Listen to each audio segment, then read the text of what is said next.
Quand tu as été maudit par tes parents, Quand tu as été maudit par tes parents, quelle est l'attitude à adopter? quelle est l'attitude à adopter? Tu as été maudit par tes parents. La seule attitude à adopter, c'est toujours garder le respect vis-à-vis de tes parents. Il n'y a pas autre chose. Il faut toujours les considérer que ce sont tes parents.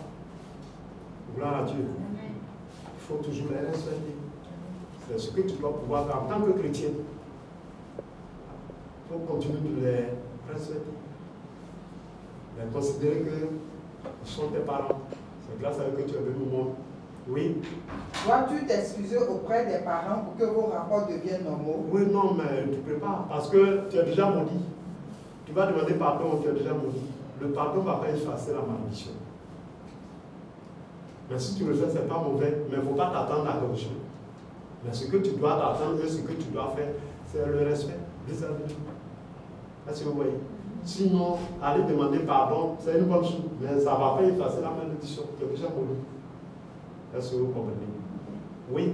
Ou dois-tu attendre que tes parents reconnaissent le tort? Voilà, donc tu n'as pas besoin d'aller demander pardon. Le pardon ne va rien faire, va rien effacer. La malédiction, déjà là, tu es déjà maudit. Mais tout ce que tu peux faire là, c'est de venir pleurer devant la face de Dieu. C'est de donner totalement à Dieu. Et demander à Dieu, parce qu'eux t'ont maudit, ils sont plus forts, ils sont plus puissants que toi. Ils ont autorité sur toi. C'est pourquoi ils t'ont maudit et puis ça a marché. Mais il y a quelqu'un qui a plus d'autorité que c'est Dieu. Donc il faut quelqu'un de plus fort, quelqu'un d'une grande autorité. Et la seule personne qui a une grande autorité que tes parents, c'est Dieu. Donc ça, Dieu, il faut soumettre le problème pour que Dieu brise la malédiction, annule la malédiction. Voilà.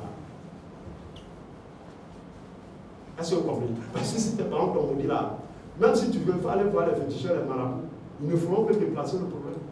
Ils ne pourront pas annuler la malédiction totalement. En voulant le faire, ils vont créer un autre problème. Et je vous ai parlé des mécaniciens. Un mécanicien, tu vas le voir, ta voiture en panne. Écoutez, il va essayer de réparer. Mais très souvent, celui qui n'est pas très expert, qui n'est pas très dynamique, quand il répare la panne, tu ne fais pas attention, il n'atterrit même pas. C'est plus là, tu vas voir. Parce que ce n'est pas lui qui a fabriqué la voiture. Mais si ta voiture tombe en panne et que tu vas, comme on appelle à l'usine, là où la voiture a été fabriquée et créée, vous allez voir que la panne sera corrigée parfaitement. Il n'aura pas d'autre panne. Parce que c'est l'usine, et ce sont des experts, c'est l'usine qui a créé la voiture. Et il n'aura pas d'autre panne. Donc les féticheurs, les marabouts là, bon, c'est les à peu près. C'est les à peu près. Ce sont les tâcherons. Donc mieux vaut aller devant la face de Dieu. Tu es donné totalement. Si tu vois que tu es maudit, ça dit ta voix. Regarde, Dieu, il dit, venez à moi, vous qui êtes fatigués, chargés, je vous donne le repos. Si tu vois que ta situation là, t'es finie, on ne peut plus rien faire, tu es fatigué, il n'y a plus rien. La seule personne qui peut te décharger de cette malédiction, c'est Dieu. Donc c'est vers lui qu'il faut aller. C'est lui seul qui peut briser la malédiction. Il n'y a pas quelqu'un d'autre. Gloire à Dieu. Même le sorcier ou je ne sais pas, le marabout ou autre, les féticheurs, ils vont faire semblant parce qu'ils ne pourront pas faire totalement. Ils vont même négocier avec tes parents qui sont sorciers, qui t'ont maudit. Ils vont négocier. Les féticheurs, les marabouts autres là, ils négocient avec les sorciers. Ils ne peuvent pas de leur tenir tête. Ça, je suis en train de vous dire. Un féticheur ou un marabout qui tient tête aux sorciers et autres, il finira un jour à être écrasé par lui. Il négocie. Nous avons la grâce d'être issus d'une famille royale. Et puis, bon, on comprend beaucoup de choses parce que dans les familles royales, vous connaissez, vous voyez un peu le trône, les féticheurs et tout ça. Donc, on a vu un peu, on comprend. Le féticheur, quelle que soit sa puissance. Puisque pourquoi ils ont un même maître, c'est le diable. Donc, quand par exemple quelqu'un a un problème, on dit les sorciers, les parents veulent te tuer et tout ça. Mais écoutez, il rentre dans le monde spirituel et puis il va négocier avec vous. Et puis on lui accorde un peu de temps. On va te libérer pour 1 an, pour 2 ans, pour 3 ans. Et tout ça, tu donnes quelque chose.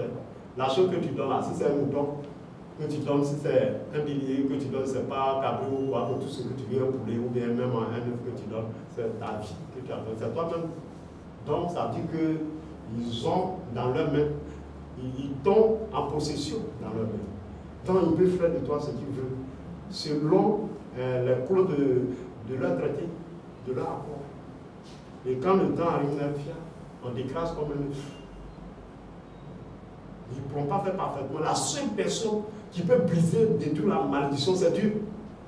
C'est pourquoi je vous ai dit que, comme on appelle l'enfant prodigue, la Bible dit qu'il s'est comporté mal vis-à-vis de son père, de son frère aîné. Il a pris l'héritage et l'a fui. Alors que l'héritage, on l'obtient après la mort de son vivant, du vivant de son père. Il prend l'héritage et puis s'enfuit. Il va dans un pays lointain. C'est-à-dire qu'il coupe avec ses parents, sans toutefois qu'il y ait une communication, une relation entre lui et son père. Mais la Bible dit qu'il a dilapidé l'argent avec les prostituées. Et il va commencer à souffrir. Et c'est là qu'il va reprendre, mais il va se souvenir pour dire que dans la maison de mon père, même les mercenaires m'ont jamais fait. Alors que moi, je suis en train de souffrir et lutter la nourriture des pauvres. Et je me lèverai et j'irai vers mon père et lui dis, je vais aller vers mon père et lui dis, Père, j'ai péché contre le ciel d'abord. Il n'a pas dit contre toi. D'abord, dit contre le ciel. Depuis quand il a péché contre le ciel? Depuis quand? C'est contre son père qu'il a péché. Mais là qu'il a posé, directement, c'est lié. Parce que nos parents sont, très souvent on dit, qu'ils sont nos pères sur la terre. Donc quand tu veux faire quelque chose à Dieu, pour dire que même dans la vie, quand tu fais du mal à quelqu'un, il faut te dire que c'est d'abord à Dieu que tu as fait du mal. Donc j'ai péché contre Dieu, contre le ciel et contre toi. Oui. Amen.